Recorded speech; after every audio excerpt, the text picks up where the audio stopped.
സ്നേഹമുള്ളവരെ, ചില വ്യക്തികളുണ്ട് നമ്മുടെയൊക്കെ ഇടയിൽ. അവരുടെ ഉള്ളിൽ എത്രമാത്രം വേദനയിലൂടെ കടന്നുപോയാലും ആ നൊമ്പരങ്ങളൊക്കെ ഒന്ന് മറച്ചു വെക്കാൻ, ഒളിപ്പിച്ചു വയ്ക്കുവാൻ ശ്രമിക്കും. പിന്നെ പുറമേ ഒന്ന് പുഞ്ചിരിക്കുവാൻ, ചിരിക്കുവാൻ ശ്രമിക്കും. ജീവിതത്തിൽ കുറേ സമയങ്ങളിൽ അങ്ങനെ അവർക്ക് മുമ്പോട്ട് പോകുവാനായിട്ട് സാധിക്കും. എന്നാൽ ചില സമയങ്ങളിൽ തങ്ങളുടെ തന്നെ നിയന്ത്രണം നഷ്ടമാകുന്ന അവസ്ഥയിലൂടെ കടന്നു പോകുന്ന വ്യക്തികളുമുണ്ട്. എനിക്ക് പരിചയമുള്ള ഒരു സഹോദരിയുണ്ട്. ഒരു വീട്ടമ്മയാണ്. അതോടൊപ്പം തന്നെ കൂലിപ്പണികൾക്കൊക്കെ പോയി ജീവിക്കുന്ന, കല്ലു ചുമന്ന് തൊഴിലുറപ്പ് പദ്ധതിക്കൊക്കെ പോയി ജീവിക്കുന്ന ഒരു സഹോദരിയായിരുന്നു. ഏതാനും വർഷങ്ങൾക്ക് മുൻപ് ആ വ്യക്തിയുടെ മരണത്തെക്കുറിച്ച് അറിയുവാൻ ഇടയായി. അത് കേട്ടപ്പോൾ വലിയ സങ്കടം തോന്നി. കാരണം എന്താ? ഈ സഹോദരിയാണ് ആ കുടുംബത്തെ പുലർത്തിക്കൊണ്ടിരുന്നത്. ഹസ്ബൻഡ് വയ്യാത്ത രോഗം മൂലം അസ്വസ്ഥതയുള്ള ഒരു വ്യക്തിയായിരുന്നു. മക്കൾ ആ സഹോദരിയെ പോലെ ഊർജ്ജസ്വലതയുള്ളവരൊന്നും ആയിരുന്നില്ല. എങ്കിലും ഈ സഹോദരിയുടെ അധ്വാനം മൂലം ആ മക്കളെയൊക്കെ പഠിപ്പിക്കുവാനും അതോടൊപ്പം കുടുംബജീവിതത്തിലേക്കൊക്കെ ഒന്ന് പറഞ്ഞയക്കുവാനും സാധിച്ചു. എന്നാൽ ഈ സഹോദരിയെ വലിയ രോഗത്തിൻ്റെ അവസ്ഥയിലൂടെ കടന്നുപോയപ്പോൾ ഈ സഹോദരിയെ ഒന്ന് സഹായിക്കുവാനായിട്ട് ആരുമില്ല.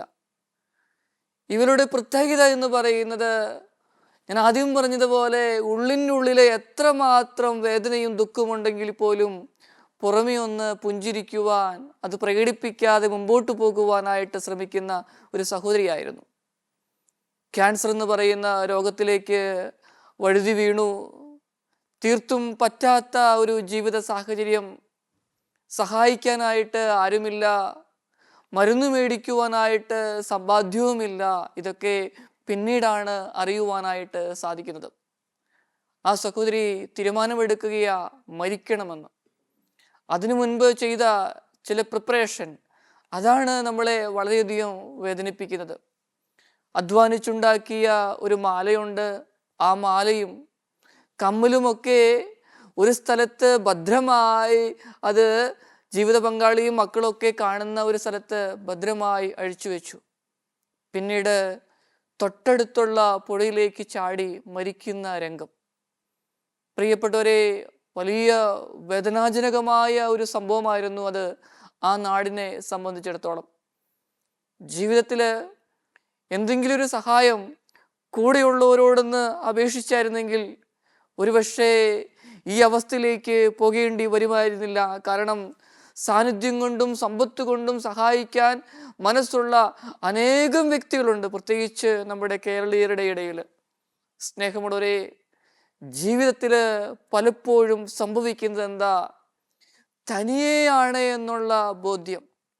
വലിയ ദുഃഖങ്ങളും നൊമ്പരങ്ങളും ഒക്കെ ഒന്നിനു പിറകെ ഒന്നായി വന്നു കഴിയുമ്പോൾ ജീവിതത്തിൽ തനിയാണ്, ഇനിയും പ്രതീക്ഷയൊന്നുമില്ല, ആർക്കും എന്നെ സഹായിക്കാനായിട്ട് പറ്റത്തില്ല, ഞാൻ എന്തെങ്കിലും വേദനയോ ദുഃഖമോ പറഞ്ഞു കഴിഞ്ഞാൽ ആ വേദനയോ ദുഃഖമോ ആർക്കും ഞാൻ കടന്നു പോകുന്ന അതേ അവസ്ഥയിൽ മനസ്സിലാക്കാനോ, അല്ലെങ്കിൽ അത് പറഞ്ഞു കഴിയുമ്പം അവരിൽ നിന്നുണ്ടാകുന്ന ചില സമീപനങ്ങൾ അതൊക്കെ ബുദ്ധിമുട്ടാക്കും.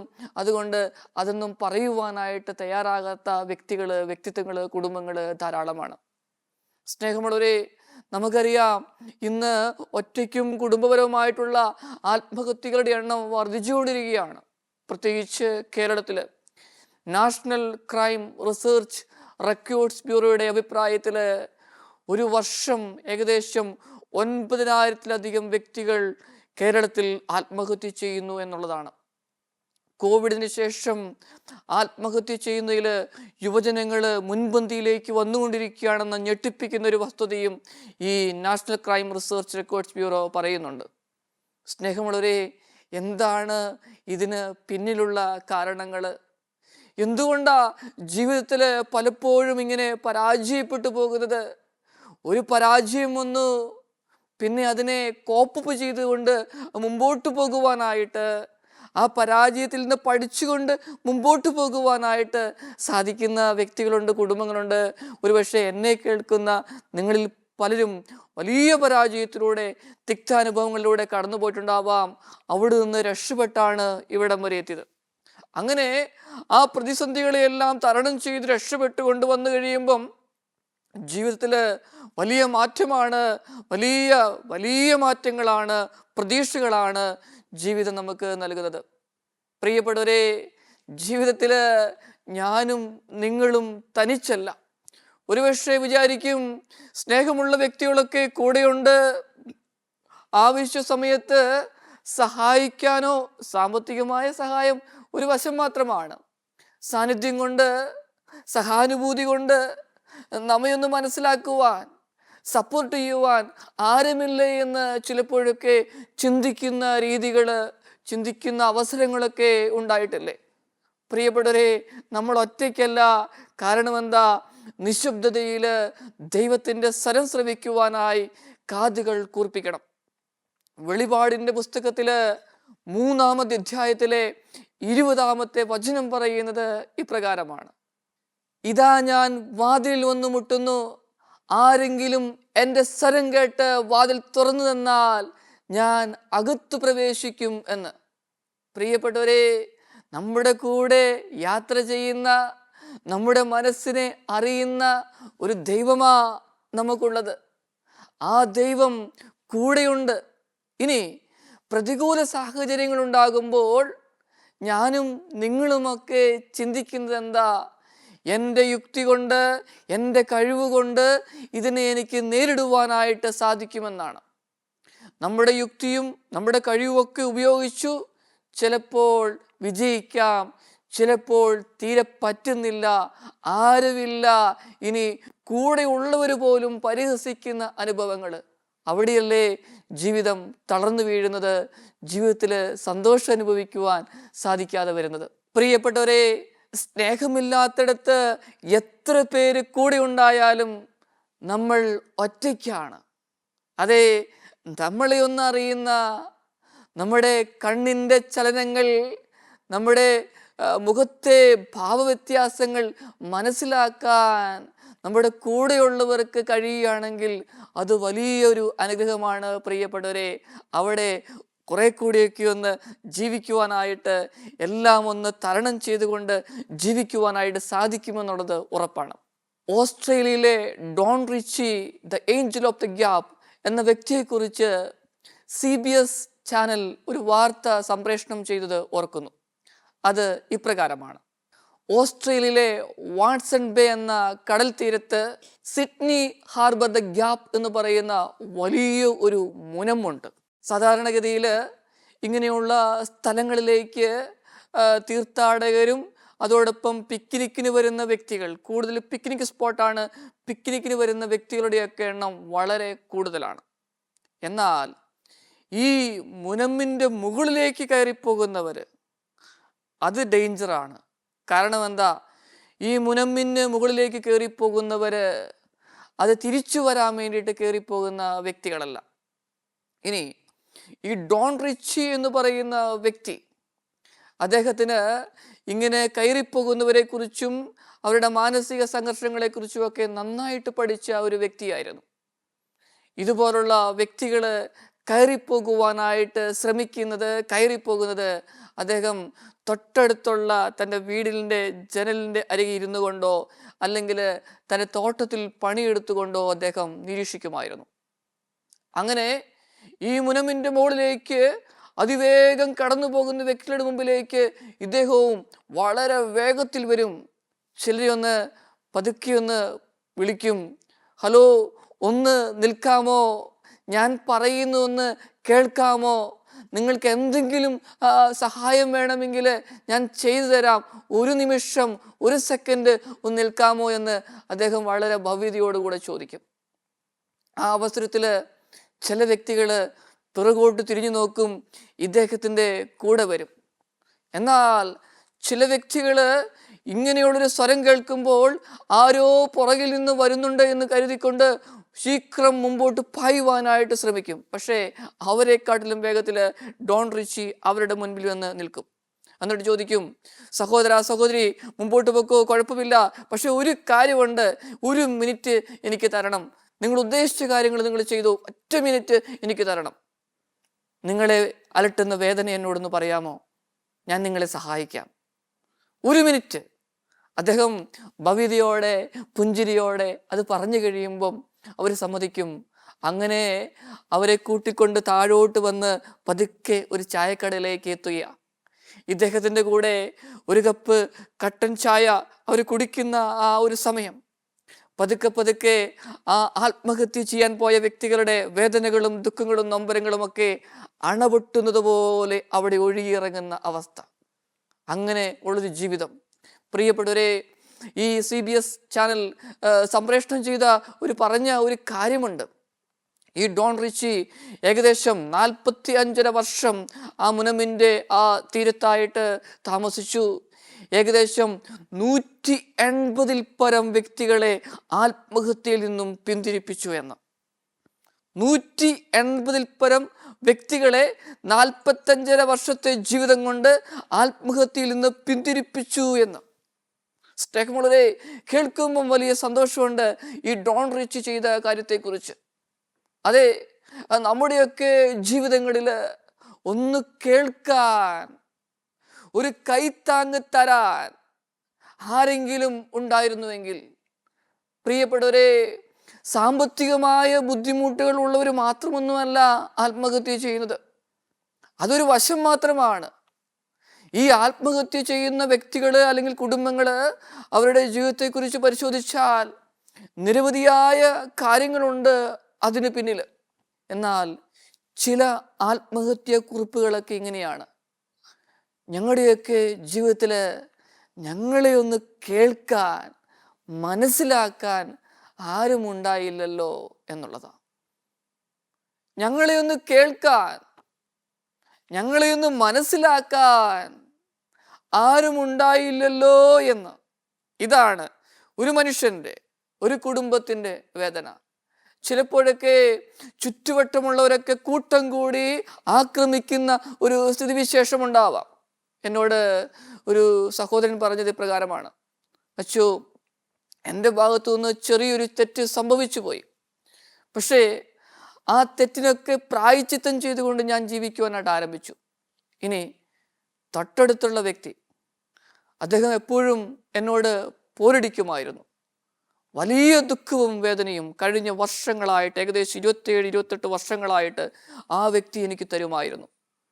പിന്നെ ആ വ്യക്തി നേരിട്ടെന്നെ ആക്രമിച്ചില്ലെങ്കിൽ പോലും ചുറ്റോട് ചുറ്റുമുള്ള വ്യക്തികളെ കൂട്ടുപിടിച്ച് എന്തെങ്കിലും രീതിയിലുള്ള വേദനകൾ ഓരോ വർഷവും എനിക്ക് തരും. പോലീസ് കേസായിരിക്കാം, അല്ലെങ്കിൽ മറ്റു പലതരത്തിലുള്ള കാര്യങ്ങളായിരിക്കാം എനിക്ക് മേലെ ഉണ്ടാവുന്നത്. ഇനി പോലീസ് സ്റ്റേഷനിലേക്കൊക്കെ പോയി എന്ന് വിചാരിക്കുക. അവിടെ എത്തിക്കഴിയുമ്പം അവിടെയുള്ള ഉദ്യോഗസ്ഥർക്ക് എന്നെ മനസ്സിലാക്കാൻ സാധിക്കുന്നുണ്ട്. ഞാൻ പിന്നെ കുഴപ്പമില്ലാതെ തിരിച്ചു വരും. ഇനിയും അവിടെ ആ വ്യക്തികൾ തോൽക്കപ്പെട്ടു എന്ന് തോന്നിയാൽ പിന്നെ എനിക്ക് ഭയങ്കര വിഷമമാണ്. പിന്നെ 6-7 മാസങ്ങളിൽ എന്നെ കൊടുക്കാനുള്ള കാര്യങ്ങളൊക്കെ ഇങ്ങനെ ചുറ്റോട് ചുറ്റുമുള്ളവരൊക്കെ ഇങ്ങനെ ചിന്തിച്ചു കൂട്ടുക. പിന്നെ അടുത്ത പ്രശ്നമായി, അടുത്ത വഴക്കായി. അച്ചോ, ഒരു സ്വര്യവും ഇല്ല. ഈ വീട് വിട്ടു പോകണമെന്ന് വർഷങ്ങളായി ആഗ്രഹിക്കുന്നു. പക്ഷേ മക്കളതിന് സമ്മതിക്കുന്നില്ല. അങ്ങ് പ്രായവും എത്തി, എന്താ ചെയ്യേണ്ടത്? പ്രിയപ്പെട്ടവരെ, ഇതുപോലെ കടന്നു പോകുന്ന വ്യക്തികൾ നമ്മുടെയൊക്കെ ചുറ്റോട് ചുറ്റുമുണ്ട്. ഒറ്റപ്പെട്ടു പോകുന്നവരും, ഒറ്റപ്പെട്ടവരെ ഒറ്റപ്പെടുത്തുവാനായിട്ട് ശ്രമിക്കുന്ന വ്യക്തികളും ധാരാളം. എന്നാൽ ഓർക്കുക, ദൈവമുണ്ട് കൂടെ. എന്നെ കേൾക്കുന്ന സഹോദര സഹോദരി, നിങ്ങളുടെയൊക്കെ ജീവിതങ്ങളിൽ ഒരുപക്ഷെ നിങ്ങളോർക്കും ഒറ്റപ്പെട്ടു പോയെന്ന്. സാരമില്ല, ചുറ്റോട് ചുറ്റുമുള്ളവര് കൂട്ടം കൂടി ആക്രമിക്കുമ്പോഴും ഒരുപക്ഷെ ഒരു വലിയ ദുഃഖത്തിലൂടെ, വേദനയിലൂടെ ആയിരിക്കാം നിങ്ങൾ കടന്നു പോകുന്നത്. നിങ്ങൾ ഒറ്റയ്ക്കായിരിക്കാം. പ്രായവും അങ്ങ് അറ്റം വരെ എത്തി. ദൈവമേ, ജീവിതത്തിൽ സഹായിക്കാനായിട്ട് ആരുമില്ലല്ലോ. ഒന്ന് പുറകോട്ടിറങ്ങുമ്പോൾ, ഒന്ന് പുറത്തേക്ക് ഇറങ്ങുമ്പം ചിരിച്ചു കാണിക്കാനുള്ള മുഖങ്ങളില്ല, ചിരിക്കുന്ന മുഖങ്ങളും കാണാനില്ല. എന്തേ എൻ്റെ ജീവിതത്തിൽ ഇങ്ങനെ 4 സൈഡും തിക്ത അനുഭവങ്ങൾ മാത്രമാ വരുന്നത്? എന്തു ചെയ്യണമെന്നറിയാതെ നെടുവീർപ്പെടുന്ന കുടുംബങ്ങള്, വ്യക്തികളുണ്ട്. പ്രിയപ്പെട്ടവരെ, കൂട്ടം കൂടി ആക്രമിച്ച് ഒറ്റപ്പെടുത്താം മറ്റുള്ളവരെ. എന്നാൽ ഓർക്കുക, നമ്മളൊക്കെ ഏത് രീതിയിലുള്ള ഏത് സമീപനമാണ് ഓരോ വ്യക്തിയോടും കുടുംബത്തോടും ചെയ്യുന്നത്? അതിന് നമ്മൾ പ്രതികാരം ചെയ്യേണ്ട, അത് ദൈവത്തിന് വിട്ടുകൊടുത്താൽ മതി. ഓർക്കുക, ഇങ്ങനെയൊക്കെ നമ്മളോട് പെരുമാറുന്ന വ്യക്തികളും കുടുംബങ്ങളുമൊക്കെ എത്രമാത്രം നമ്മെ വേദനിപ്പിച്ചോ, എത്രമാത്രം നമ്മെ ദുഃഖിപ്പിച്ചോ, അവരൊക്കെ ഒരു സുപ്രഭാതത്തില് വലിയൊരു മാനസാന്തരത്തിലേക്ക് വന്ന്, ചിലപ്പം ചില തിക്താനുഭവങ്ങളിലൂടെ ആയിരിക്കാം, അത് ദൈവം ഏറ്റെടുത്തോളും വലിയൊരു മാനസാന്തരം കൊടുത്തുകൊണ്ട് നമ്മളെ ചേർത്ത് പിടിക്കുന്ന ഒരു സ്ഥിതിവിശേഷം. അത് അങ്ങ് അകലെയല്ല, ദൈവം കൂടെയുണ്ട്. ദൈവത്തിൻ്റെ കരുണയ്ക്ക് വേണ്ടി കാത്തിരിക്കണം, പ്രാർത്ഥിക്കണം. അങ്ങനെ ജീവിതത്തെക്കുറിച്ച് ചിന്തിക്കുമ്പം വലിയ വേദനയിലൂടെ, തിക്ത അനുഭവങ്ങളിലൂടെ പോവരുതേ. ജീവിതത്തിൽ നമ്മളൊന്നും ഒറ്റയ്ക്കല്ല, ദൈവം കൂടെയുണ്ട് എന്നുള്ള ഒരു ബോധ്യമുണ്ടാവട്ടെ.